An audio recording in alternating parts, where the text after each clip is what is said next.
My name is Shawn Walker. Kamoinge Workshop was the beginning of my being, so to speak.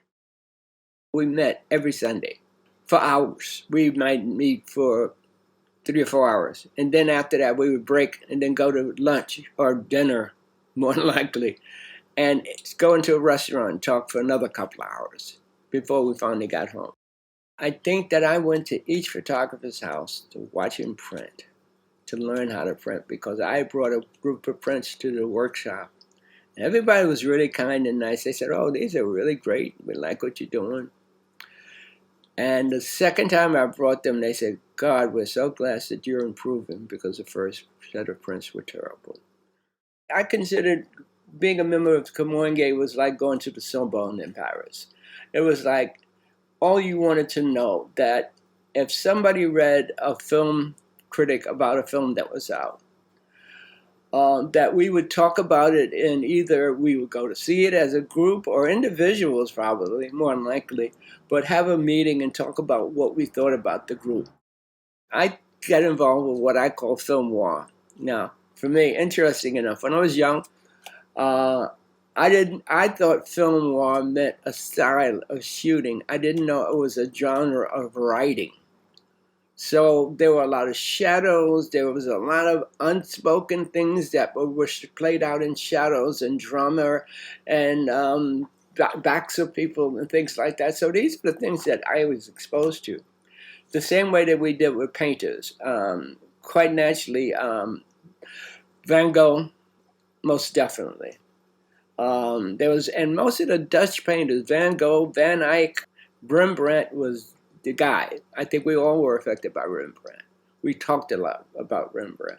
We shot on a high tone. Now, the paper comes in tones when we were back there in the day. Most photographers printed on 1 or 2 paper, maybe 3 paper. We were on 4, 5, and 6 paper, just to show the drama. So we were looking for drama in our photographs. I think Roy was the first one to say to the group, especially to me, that we were trying to do art. This is what we were approaching. And I think for me, that inspired me, because I never thought, I never considered myself that I was going to be an artist. That was never even a thing in my family. My father worked for the Jersey Central Railroad. My mother was a domestic, so I did have 2 working parents. And my father said, as you get older, eventually you can start to work out there where I am, and there's a union job and all that. And I knew I didn't want to do that.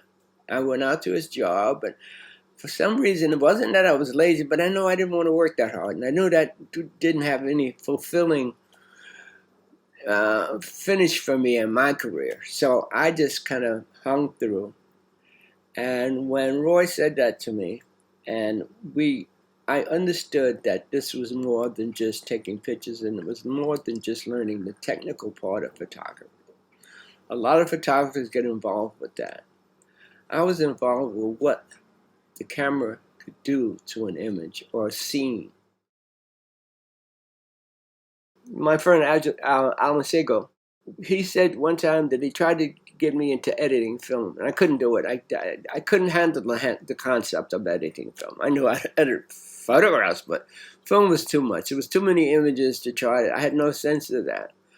But I spent time with him editing film and watching him edit film. And the one thing I understood very clearly was, like Cartier-Bresson, favorite photographer. The decisive moment was what I had planned to do with my career. That's the kind of photographs I wanted to take. I wanted to take pictures of people before they recognized me, before they were conscious of me. I wanted to catch them in their moment and not them primping for the camera.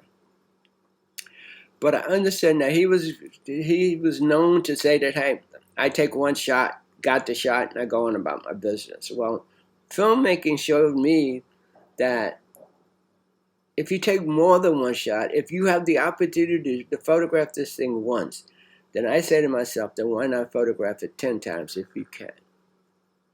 And I realized that there's still whatever you think the height of the moment is, and you take that shot, if you look at the scene and if it continues to go on, there might be another shot.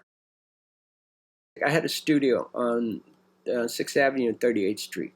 We had access to all the museums, and because I was a single parent at the time, that I joined natural history, and I used to take my son to the museum on every Sunday morning for these lectures on French furniture and all kinds of stuff like that, because I wanted him to be exposed to that.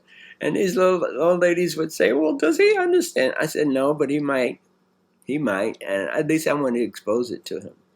So I think that's what kind of got me more into thinking that what if somebody passed out something on the street, I took it. I took posters. I mean, for whatever reason, I said that I was going to collect my history. For the last 10 years, no, maybe anywhere from 8 to 10 years, I've been doing video of jazz musicians and just black performers primarily, just to show our history, visual history. I remember when I would go to a concert and photograph a jazz musician, and I might take 100 shots. And I realized that I went to see a film on Charlie Parker, and I understood that a photograph does not talk about the genius of a person. You hear about the genius of a person in their writing and their playing and their dancing. If you don't actually see it or hear it, then you don't know why they had that title, genius. And I understood that, wow, I need to take something to hear what these people sound like. I'm sorry I started video so late, but the technology caught up with me that you can get a good video camera for cheap price and have a good digital record of what was happening at your time. Let me say that it's not just me. I say it's all the founding members of Kamoinge and all the members, because Kamoinge still goes on now. It's Kamoinge Inc. now. We think that it has a little different goals than we had as a founding member, but I think the object is the same, that we're trying to show us as a people and as a humane people and an important people. You got to remember that most people don't even recognize the fact that Picasso and most of the painters, all of them went to Africa. All the philosophers went to Africa. Everybody went to Africa and came back, and it influenced them. So we're trying to just show that we're an important people. We are a major influence of the European world. That is incredibly important.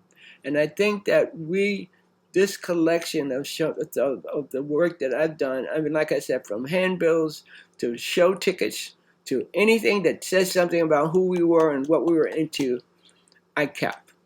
I did video recordings. I used to take a tape recorder to the Kamoinge meetings all the time. So I had auto recordings. I did photographs of the group. So, and everybody's now taking up that standard. So now that new members did realize, oh, this group that I'm in now, this is still an important group, and somebody should document our history. We should document what's going on with these guys, because what they're doing is something important for us as black people and for the world at large.